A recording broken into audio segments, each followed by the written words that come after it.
नमस्कार दोस्तों, स्वागत है आप सबका राय स्मार्ट के यूट्यूब चैनल में। आज 3 बजे की क्लास में मैं आपके सामने लाइव नहीं हूँ, क्योंकि क्लास मैं सुबह रिकॉर्ड करके घर जा रहा हूँ। दीपावली के शुभ अवसर पर आप सब लोगों को दीपावली की ढेर सारी शुभकामनाएं। लेकिन चूँकि हमने शेड्यूल पहले से बना रखा है और शेड्यूल में कोई भी मिस्टेक 0% एरर के साथ आपके एग्ज़ाम की तैयारी कंटिन्यू रहे, इसलिए पूरी राय स्मार्ट की टीम अपने हर एक वादे पर खरे उतर रही है। और खरे उतरने के लिए ज़रूरी है कि आपकी पढ़ाई में कोई डिस्टरबेंस ना हो। इसलिए मैं हिमांशु यादव आज की अपनी क्लास आपके लिए रिकॉर्ड करके जा रहा हूँ। आप इसे पूरी ईमानदारी के साथ, जैसा कि आपने कल की क्लास देखी थी, उसी तरह से क्लास भी आपको देखनी है। आज की क्लास में हम बात करेंगे कॉन्स्टिट्यूशनल बॉडीज़ की। संवैधानिक जो भी संस्थाएं हैं हमारे देश के, हमारे संविधान में जिन संस्थाओं को बनाया गया, जिनसे रिलेटेड आपके एग्ज़ाम में बार बार क्वेश्चन पूछे जाते हैं। जैसे क्वेश्चन मैं आपको बता देता हूं। क्वेश्चन पूछा जाता है कि जो हमारे देश के निर्वाचन अधिकारी हैं, इनका कार्यकाल कितने दिन का है। हमारे देश में सुप्रीम कोर्ट के जो अधिकारी हैं, सुप्रीम कोर्ट के जो जज हैं, उनका कार्यकाल कितने दिन का होता है। इस तरह के बहुत सारे क्वेश्चन आज की क्लास में हम आपके साथ डिस्कस करेंगे। सुप्रीम कोर्ट का टॉपिक एक बिल्कुल सेपरेट टॉपिक है जुडिशियरी में, जो हम आगे डिस्कस करेंगे। लाइव क्लास में मैं फिर आपसे मिलूंगा 27 तारीख को 3 बजे की क्लास में लाइव। लेकिन आज की रिकॉर्डेड क्लास है, आपको आंसर करते जाना है, कमेंट्स भी करते जाना है, रुकना नहीं है। और हम शुरू करते हैं आज की क्लास कि आप लोग इस समय मौजूद हैं हमारे यूट्यूब चैनल में, जिसका नाम है राइस स्मार्ट EDU। इसका मतलब है हम आपको यहाँ पे करवा रहे हैं गारंटी बैच 2022 और 23 SSC CGL के लिए। ये पूरा कोर्स कंप्लीट है, जहाँ पर पॉलिटी, हिस्ट्री, ज्योग्राफी, इकोनॉमी की सारी क्लासेस हो रही हैं। साथ ही साथ आपका रीजनिंग का, साथ ही साथ आपका इंग्लिश का और मैथ्स का क्लास भी आपका कंटिन्यू हो रहा है। मैथ्स की क्लास शाम को 7 बजे से, इंग्लिश की क्लास शाम को 6 बजे से, रीजनिंग की क्लास शाम को 5 बजे से और 4 बजे से आपका GS की क्लास होती है। 3 बजे से GS की क्लास दोपहर में होती है। तो मैं अपनी 3 बजे वाली क्लास में आज नहीं मौजूद था, इस वजह से रिकॉर्ड कर दिया है। और इसमें आपका पूरा कोर्स मात्र 65 डेज में हम कंप्लीट करवा रहे हैं। तो आज का हमारा टॉपिक का पहला क्वेश्चन आपके सामने रहा। बहुत ही शानदार, जानदार, जबरदस्त क्वेश्चन है। भारतीय संविधान में चुनाव आयोग के लिए कौन सा अनुच्छेद है। हमारा जो संविधान है, उस संविधान में चुनाव आयोग के लिए यानी कि इलेक्शन कमीशन के लिए कौन सा आर्टिकल प्रयोग किया गया है। तो अगर हम बात करें यहाँ पर चुनाव आयोग के लिए, तो मेरे दोस्त चुनाव आयोग की चर्चा कॉन्स्टिट्यूशन में दी गई है। और अगर कॉन्स्टिट्यूशन आता है तो सबसे पहले हमें ये जानना जरूरी है कि हमारा जो संविधान है, उस संविधान के किस भाग में इसकी चर्चा की गई है। तो मेरे दोस्त संविधान के भाग नंबर 15 में निर्वाचन की चर्चा की गई है, इलेक्शन की चर्चा की गई है। और यहाँ भाग नंबर 15 में ही एक आर्टिकल आपको पढ़ने के लिए मिलता है, अनुच्छेद पढ़ने के लिए मिलता है 324। 324 में कहा गया है कि भारत के लिए एक निर्वाचन आयोग होगा, जिसकी नियुक्ति भारत के राष्ट्रपति के द्वारा की जाएगी। किसके द्वारा की जाएगी? भारत के राष्ट्रपति के द्वारा की जाएगी। अर्थात इलेक्शन कमीशन का, निर्वाचन आयोग की जानकारी हमारे कॉन्स्टिट्यूशन में दी गई है। और जिस किसी भी संस्था के गठन की जानकारी हमारे संविधान में होती है, वह एक संवैधानिक संस्था, संवैधानिक निकाय या संवैधानिक तंत्र होता है। अर्थात अगर इलेक्शन कमीशन की चर्चा हमारे आर्टिकल में दी गई है, संविधान के किसी एक अनुच्छेद में दी गई है, तो यह भी एक संवैधानिक तंत्र या संवैधानिक निकाय हो जाता है, कॉन्स्टिट्यूशनल बॉडी है। इस क्वेश्चन में क्या है, भारतीय संविधान में चुनाव आयोग के लिए, तो जाहिर सी बात है इसका सही आंसर क्या हो जाएगा? अनुच्छेद number 324 constitution of India discuss करता है हमारे देश के निर्वाचन आयोग के बारे में। वर्तमान में अगर हम बात करें तो हमारे पास निर्वाचन अधिकारी जो प्रमुख हैं, उनके साथ उनकी सहायता के लिए 2 और उपायुक्त भी नियुक्त किए जाते हैं।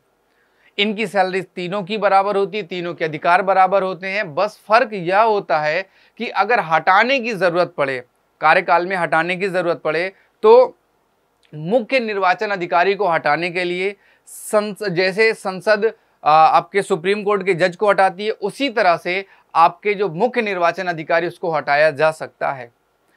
बाकी के जो 2 और लोग हैं, उनको हटाने के लिए केवल राष्ट्रपति सलाह ले सकता है मुख्य निर्वाचन अधिकारी से, और सलाह लेकर ही हटा सकता है।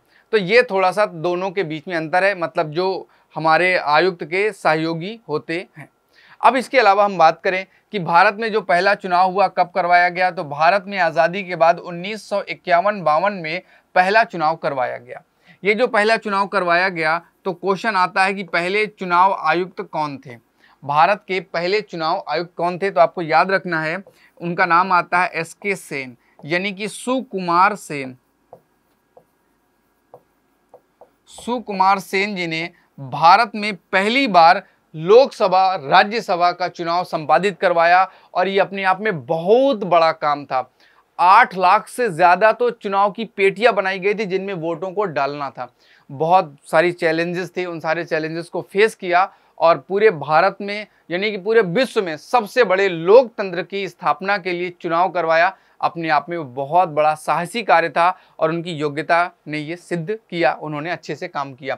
अगली बात ये याद रखनी है कि अगर आए चुनाव आयोग की नियुक्ति किसके द्वारा की जाती है, तो जैसा कि मैंने पहले आपको बता दिया कि चुनाव आयोग की जो नियुक्ति होती है किसके द्वारा की जाती है, राष्ट्रपति के द्वारा की जाती है। एक बात आपको और याद रखनी है, अगर कभी ये पूछा जाए कि इनका कार्यकाल कितने दिन का होता है, तो ये भी थोड़ा सा याद रखेंगे। निर्वाचन अधिकारी का जो कार्यकाल होता है वो आपका 6 साल या 65 ईयर होता है, यानी कि अगर उनकी नियुक्ति 50 साल में हुई है तो 56 साल में रिटायर करेंगे, 6 साल का काम होगा। अगर 63 साल पे नियुक्ति हुई है तो 65 पे ही रिटायर कर जाएंगे, 2 साल का ही कार्यकाल मिलने वाला है।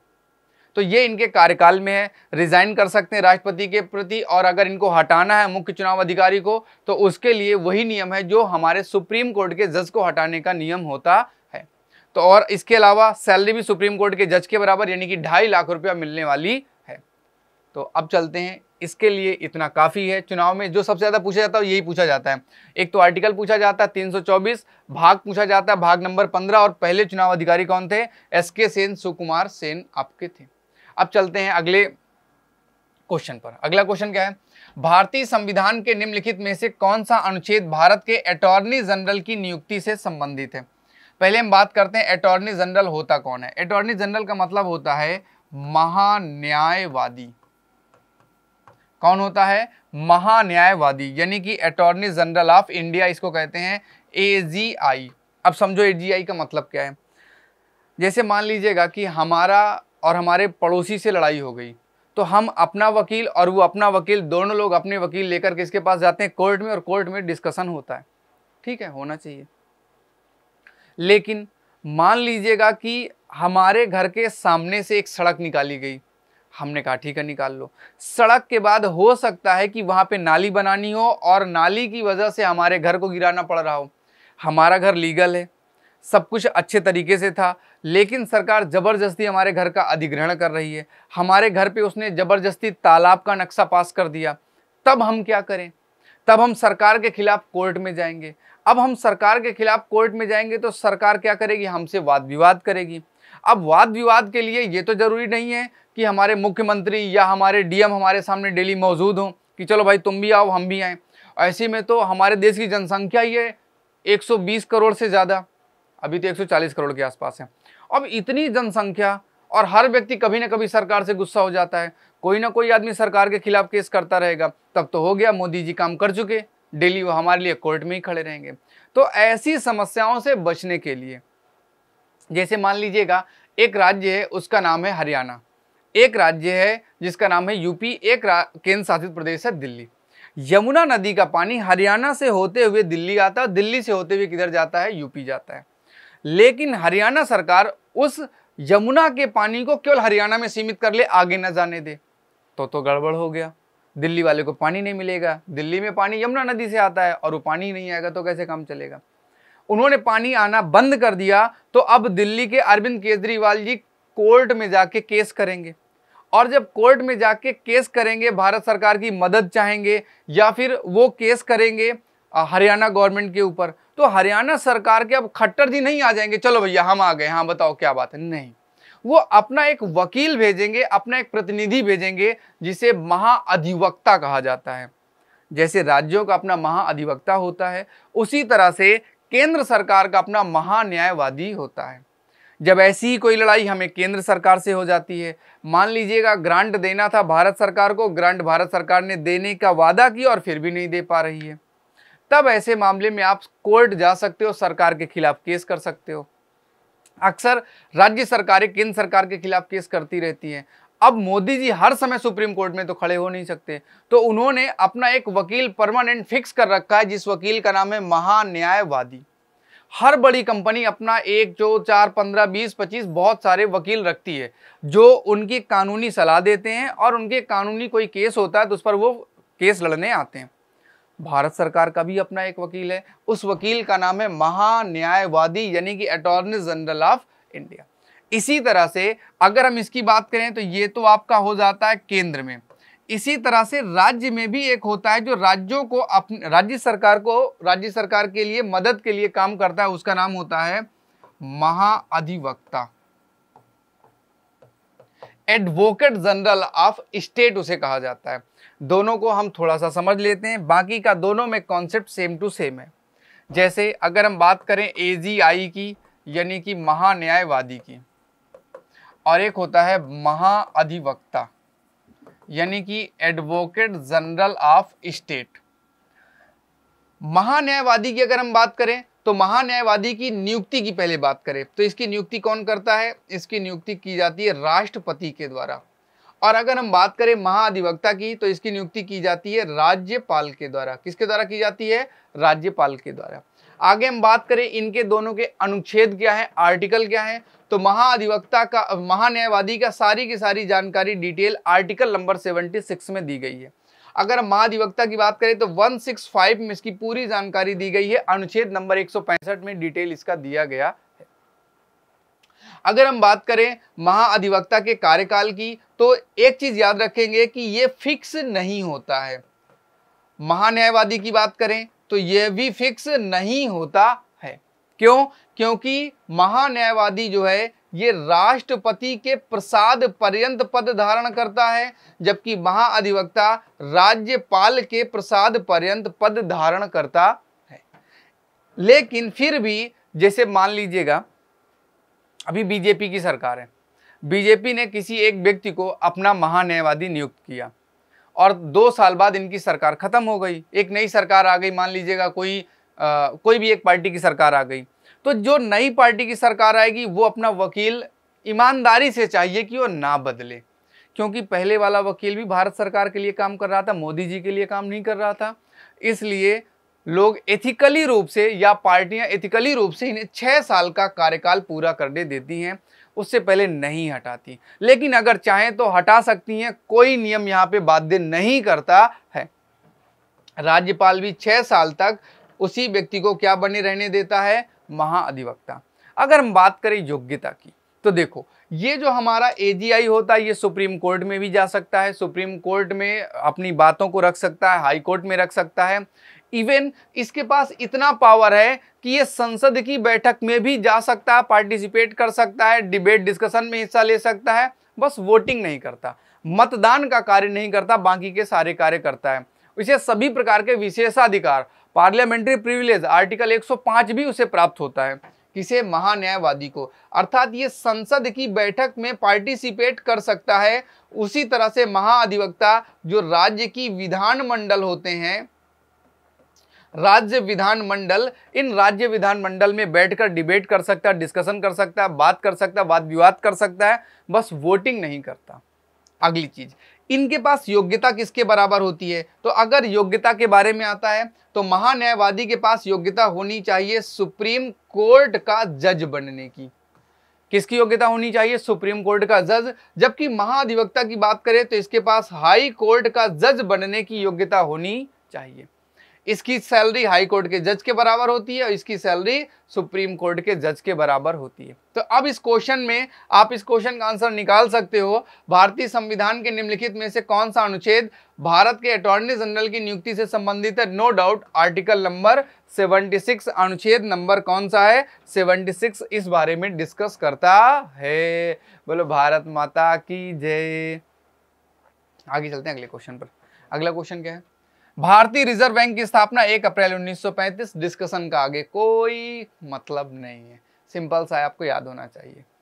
अगला क्वेश्चन देखते हैं, भारत में निर्वाचन की तैयारी किसके द्वारा की जाती है? अगर हम बात कहें कि रिस्पॉन्सिबिलिटी किसके पास है कि भारत के निर्वाचन के लिए काम करे, भारत के चुनाव के लिए काम करे, भारत में चुनाव की तैयारी करवाए, तो हमारे देश में राष्ट्रपति का चुनाव, हमारे देश में उपराष्ट्रपति का चुनाव, हमारे देश में लोकसभा का चुनाव, हमारे देश में राज्यसभा का चुनाव, ये सारी की सारी, और विधानसभा का चुनाव जिसमें आप कहते हो एमएलए, इनके सबके चुनाव की जो जिम्मेदारी किसके पास है?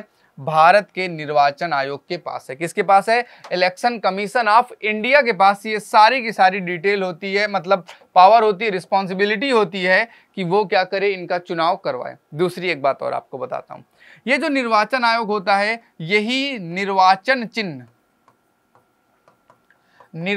चिन्ह भी यही देता है। निर्वाचन की तारीख, कब निर्वाचन होगा, निर्वाचन की तारीख भी यही बताता है। निर्वाचन के जो कोड होते हैं, जो संहिता होती है, वो संहिता बनाने का काम भी किसका होता है? निर्वाचन आयोग का ही होता है। ये सारी जानकारी, तारीखों का ऐलान करना, कब से चुनाव होगा, कहाँ कौन सा चुनाव होगा, और कौन सा व्यक्ति चुनाव लड़ने के योग्य है, कौन सा नहीं है, ये भी यही डिसाइड कर देता है। अगर उसने गलत जानकारी दी है तो उसका चुनाव ये कैंसिल कर देता है, उसकी योग्यता कोई आधार। आगे चलते हैं, 15वें वित्त आयोग के अध्यक्ष कौन है? 15वें वित्त आयोग के अध्यक्ष कौन है? एन.के. सिंह।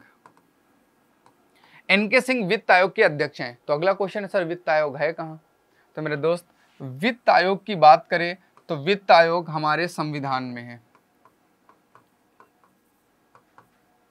संविधान में है तो किस आर्टिकल में है?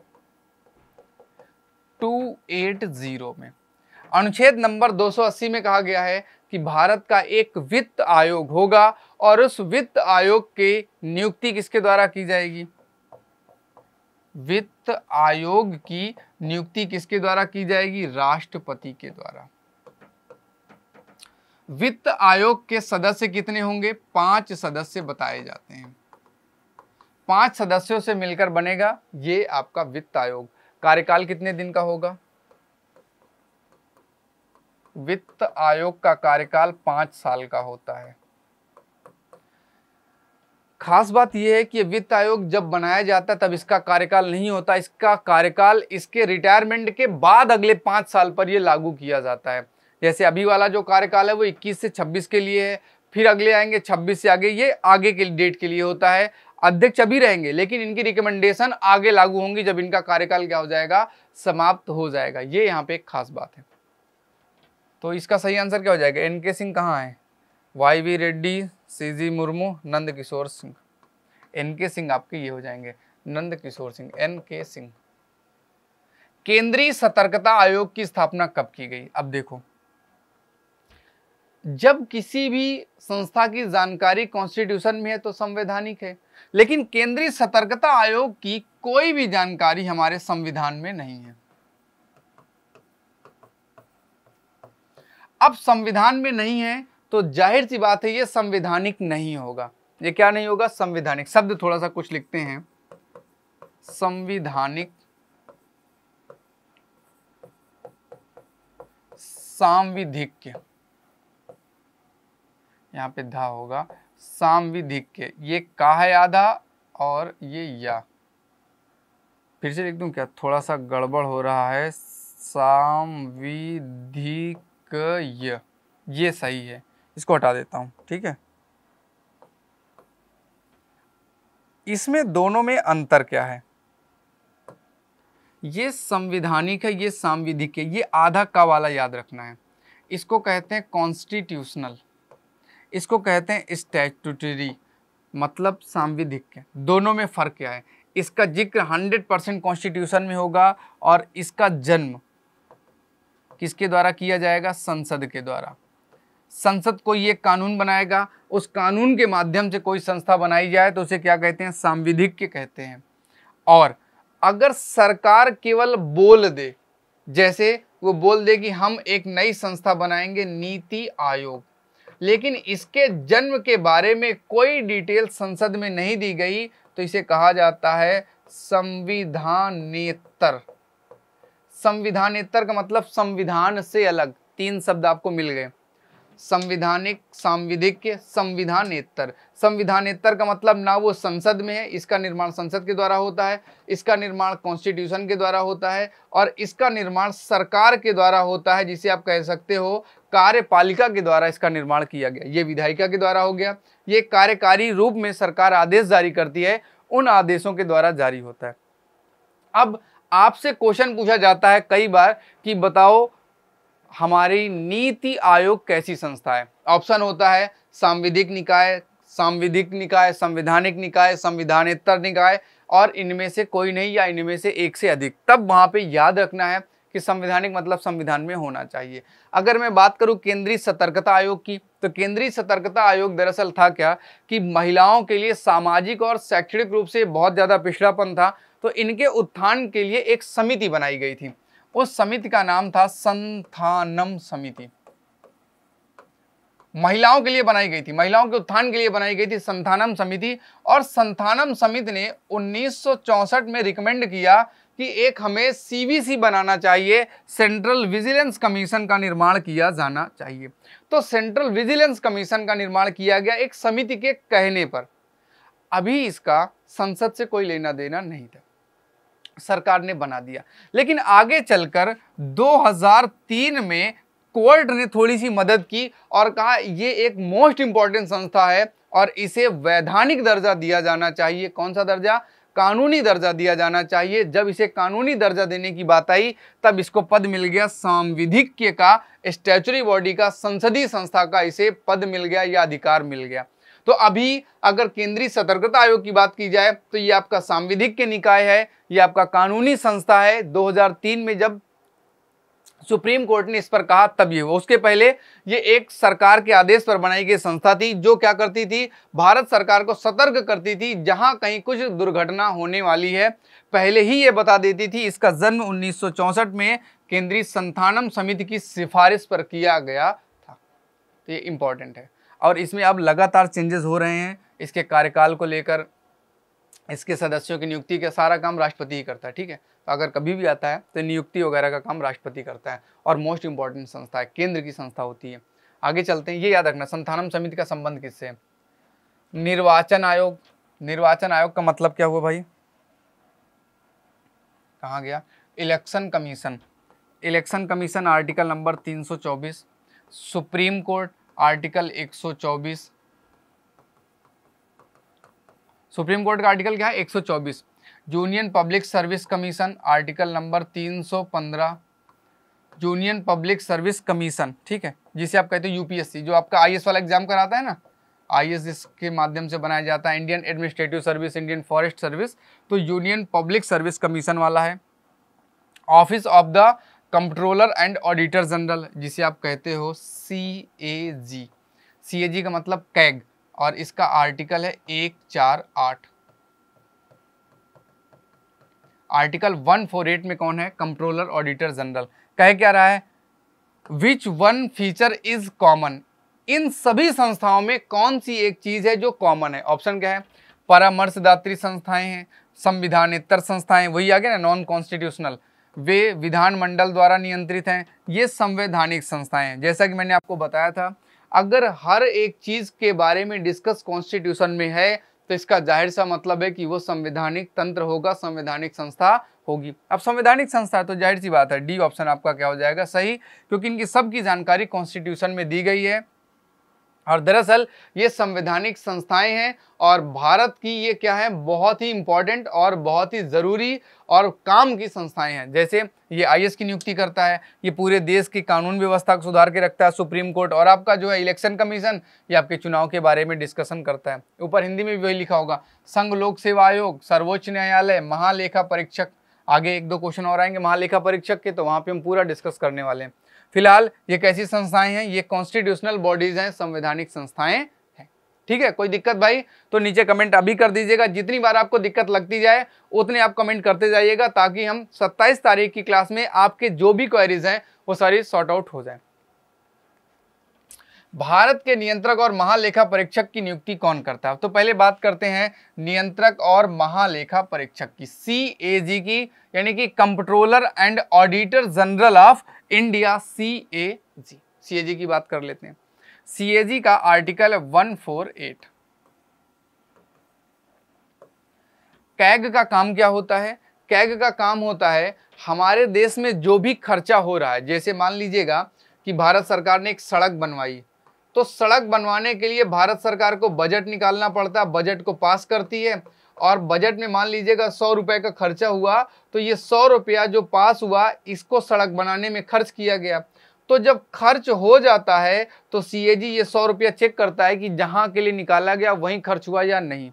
कहीं ऐसा तो नहीं है कि 100 रुपए की आपने नाली बना दी, सड़क नहीं बनाई, या सड़क बनाई तो मोटी बनाई या पतली बनाई, सामान महंगा खरीदा या सस्ता खरीदा। तो वही काम है नियंत्रक और महालेखा परीक्षक, जो आप ऑडिट करके अपना देते हो उसे दोबारा चेक करती है। जैसे एक बहुत फेमस कहानी है, मैं आपको समझाता हूँ। जब हमारे यहाँ कॉमनवेल्थ के जो गेम हुए तो वहां पे क्या हुआ, जो पानी था वो 200 रुपया लीटर का यूज किया गया।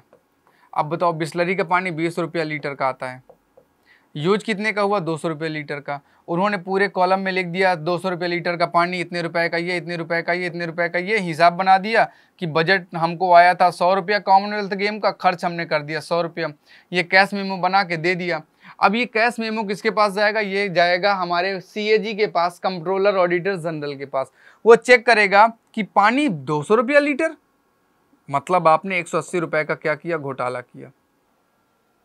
जैसे मान लीजिएगा आपने सरकार से कहा हमारे पास गाय बहुत ज़्यादा हैं और गाय भूख से मर रही हैं, आप हमको 145 करोड़ रुपया दो, हम गाय के लिए क्या करेंगे? भोजन की व्यवस्था करेंगे।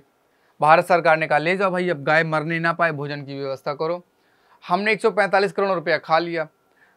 उसके 3 साल, 4 साल, 5 साल, 10 साल के बाद ये हुआ कि लाओ दिखाओ यार वो गाय है कहाँ। एक दिन चेकिंग पे आ गए, पता चला गाय तो पाली ही नहीं गई। तो चारा कहाँ गया? तो चारा हो गया घोटाले में। तो ये क्या करता है, जब खर्चे हो जाते हैं, जब चीजें खत्म हो जाती तो उसे चेक करने का काम महालेखा परीक्षक के द्वारा किया जाता है कि लाओ भी आप चेक कर ले आपका काम सही हुआ या आपका काम गलत हुआ। तो ये काम चाहे वो केंद्र सरकार का हो, चाहे वो राज्य सरकार का हो, या किसी सरकारी कंपनी का हो। जैसे मान लीजिएगा धेल गेल बेल पीएसयू एनटीपीसी है, अब ये सरकार से गलत जानकारी देने लगे, बोले हमारी इनकम कम हो गई और इनकम ज़्यादा हो, सीईओ पैसा चोरी कर रहा हो, सपोज दैट, तब उसे चेक करने का काम किसके द्वारा किया जाता है? सीएजी के द्वारा चेक किया जाता। ये जरूरी भी है ताकि हम देखते रहें। भारत के नियंत्रक और महालेखा परीक्षक का आर्टिकल आपने पढ़ा 148। इसकी नियुक्ति किसके द्वारा की जाती है? इसकी नियुक्ति की जाती है राष्ट्रपति के द्वारा। इनका कार्यकाल कितने दिन का होता है? एक ही आदमी नियुक्त होता है। हाँ, कार्यकाल कितने दिन का होता है? 6 साल का या 65 वर्ष की आयु तक इनका कार्यकाल होता है। हटाया कैसे जाएगा? अगर बीच में हटाना है तो हटाने की प्रक्रिया वही है जो सुप्रीम कोर्ट के जज को हटाने की प्रक्रिया है। वेतन की बात करें तो जब सुप्रीम कोर्ट के जज की तरह हटाया जाएगा तो वेतन भी सुप्रीम कोर्ट के जज के बराबर होगा, यानी कि 2.5 लाख रुपया प्रति महीना इनका वेतन होता है। अकेला एक आदमी होता है सीएजी। ये महालेखा परीक्षक जो होता है ये अपनी रिपोर्ट किसे देता है? तो ये अपनी रिपोर्ट देता है राष्ट्रपति को। याद रखेंगे, ये अपनी रिपोर्ट किसको देता है? राष्ट्रपति को। राष्ट्रपति सीएजी की रिपोर्ट को कहाँ रखवाता है? संसद में रखवाता है। संसद यानी कि लोकसभा में रखवाता है।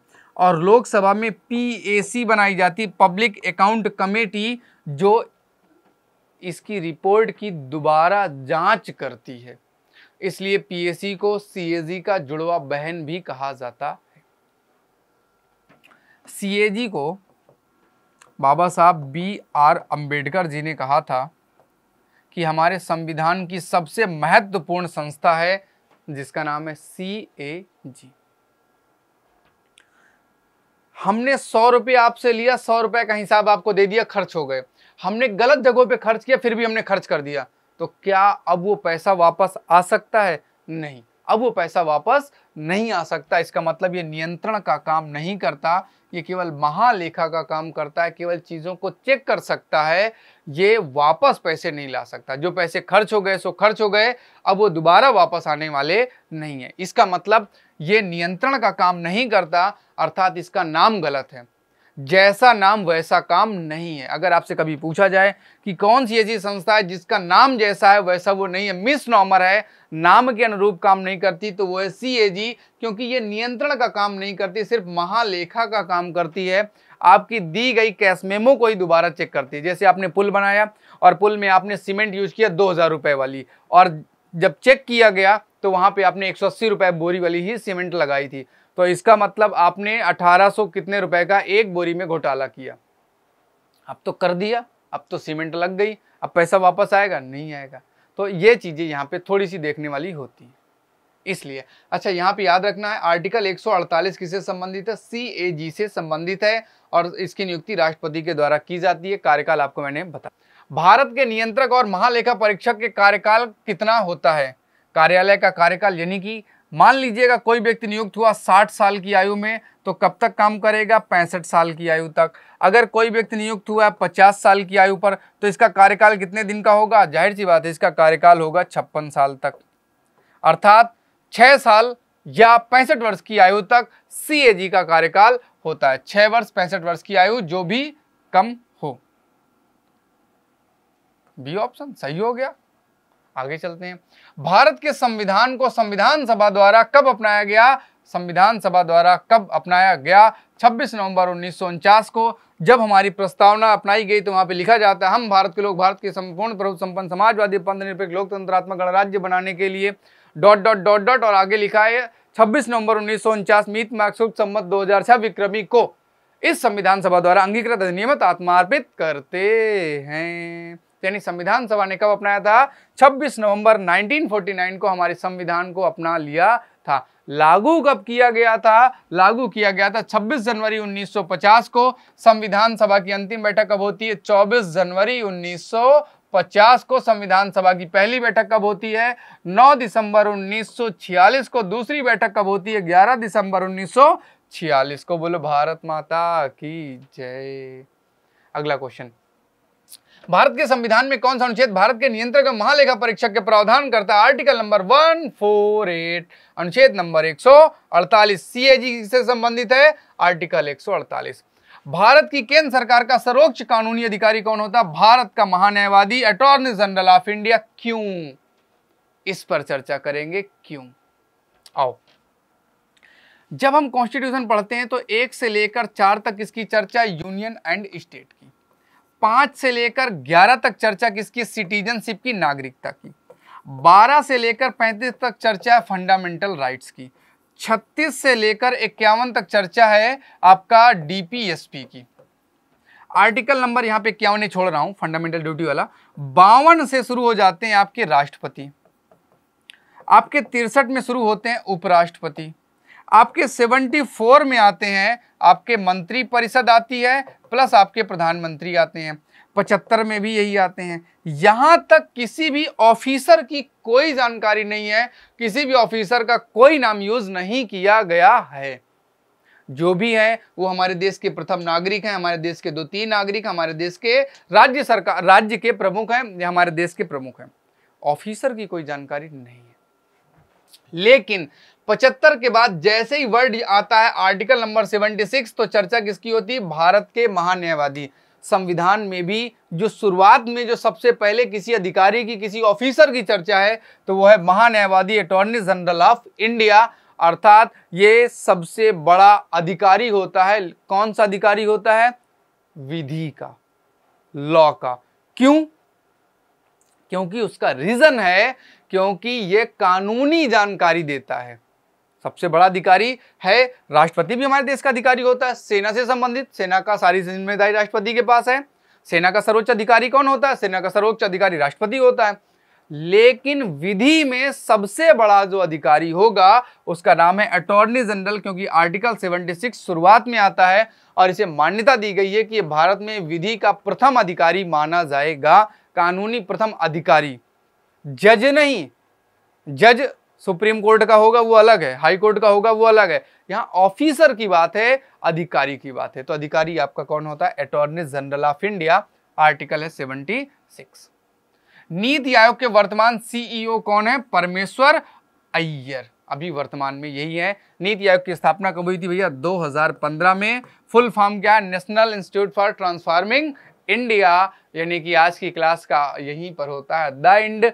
कल फिर यानी कि 27 तारीख की क्लास में मैं हिमांशु यादव लाइव मिलूंगा आपको। आज की क्लास में कैसा लगा मुझे प्लीज जरूर बताइएगा, आपके कमेंट्स देखकर अच्छा लगेगा। वीडियो को लाइक भी कर दीजिएगा अगर आप यहां तक रुके हैं तो। आपको बहुत सी जानकारी मिली होंगी। आई होप मेरा हर एक सेंटेंस आपके लिए एक नई इंफॉर्मेशन के साथ जरूर रहा होगा। मुझे दीजिएगा आज्ञा। हैप्पी दीपावली।